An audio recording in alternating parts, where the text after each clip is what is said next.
சென்னை மற்றும் சுற்றுப்பகுதிகளில் கடும் பனிமூட்டம் நிலவியதால் விமானம் மற்றும் மின்சார ரயில் சேவையில் பாதிப்பு ஏற்பட்டது. சென்னை உள்ளிட்ட பல்வேறு மாவட்டங்களில் கடந்த சில நாட்களாக பனியின் தாக்கம் தொடர்ந்து அதிகரித்து காணப்படுகின்றது. இதனால் சென்னை விமான நிலையத்தில் இருந்து இயக்கப்படும் விமான சேவைகள் காலை நேரங்களில் சில நாட்களாக தாமதமாக இயக்கப்பட்டு வருகின்றன. இன்று காலையில் சென்னை மீனம்பாக்கம் விமான நிலைய பகுதியில் கடுமையான பனிமூட்டம் காணப்பட்டது. ஓடு பாதையே தெரியாத அளவுக்கு பனிமூட்டமாக இருந்தது. இதன் காரணமாக விமான சேவைகள் பாதிப்புக்குள்ளானது.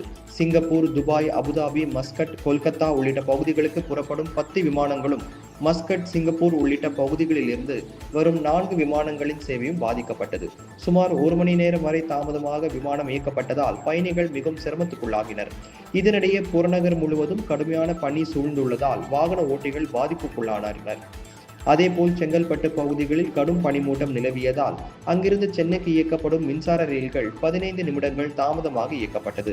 சிக்னல் சரியாக தெரியாததால் பாதுகாப்பு கருதி ரயில்கள் மிதமான வேகத்தில் இயக்கப்பட்டதாக ரயில்வே அதிகாரிகள் தெரிவித்தனர்.